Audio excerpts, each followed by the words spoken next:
नमस्कार, मैं हूं Amod Srivastava. Amazing thought, amazing story, amazing message की दिशा में एक और छोटी सी सुंदर सी कहानी। इस कहानी का शीर्षक है सीख। बच्चों को बड़ों से किस तरह से सीख मिलती है, ये एक छोटी सी कहानी के माध्यम से कहने का प्रयास। एक दिन स्कूल में छुट्टी की घोषणा होने के कारण एक दर्जी का बेटा अपने पापा की दुकान पर चला गया। वहां जाकर वह बड़े ध्यान से अपने पापा को काम करते हुए देखने लगा। बाल सुलभ नजरों से वो अपने पापा को एकटक देखता रहा कि उसके पापा क्या करते हैं। उसने देखा कि उसके पापा कैंची से कपड़े को काटते हैं। उसने देखा कि उसके पापा पहले कैंची से कपड़े को काटते हैं और कैंची को पैर के पास टांग से दबा कर रख देते हैं। फिर सुई से उसको सीते हैं। फिर सुई से उस कपड़े को सीते हैं और कपड़ा सीने के बाद सुई को अपनी टोपी पर लगा लेते हैं।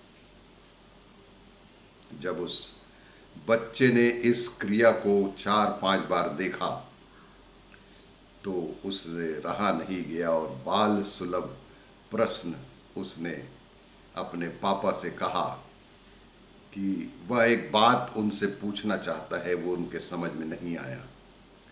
पापा ने कहा, बेटा बोलो, क्या पूछना चाहते हो। पापा ने सस्नेह अपने बच्चे से कहा कि बोलो बोलो बेटा, क्या चाहते हो, क्या पूछना चाहते हो। बेटा बोला, पापा मैं बड़ी देर से आपको देख रहा हूं। आप जब भी कपड़ा काटते हैं उसके बाद कैंची को पैर के नीचे दबा देते हैं और सुई से जब कपड़ा सीते हैं और कपड़ा सीने के बाद उस छोटी सी सुई को आप टोपी पर लगा लेते हैं। ऐसा क्यों? बाल सुलभ प्रश्न के लिए उसके पापा ने जो उत्तर दिया, इसका जो दर्जी ने उत्तर दिया, उन 2 पंक्तियों में मानो उसने जिंदगी का सार ही समझा दिया बच्चे को। उस दर्जी का उस बच्चे के पिता का उत्तर था, बेटा कैंची काटने का काम करती है और सुई जोड़ने का काम करती है। अर्थात कैंची किसी चीज को 2 भाग में काट देती है और सुई उस दोनों भाग को जोड़ देती है और काटने वाले की जगह हमेशा नीचे होती है, परंतु जोड़ने वाले की जगह हमेशा ऊपर होती है।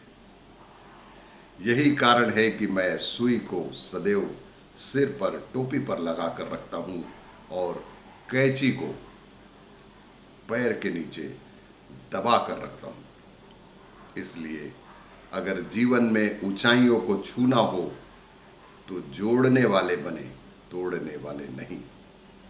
सदैव सुई की तरह जीवन जिए, जोड़ने का काम करें, कैंची की तरह काट कर 2 भाग में बांटने का काम कभी ना करें। और इसी तरह की अमेजिंग जानकारी, अमेजिंग थॉट, अमेजिंग मैसेज के लिए देखते रहिए मेरा वीडियो। नमस्कार, धन्यवाद।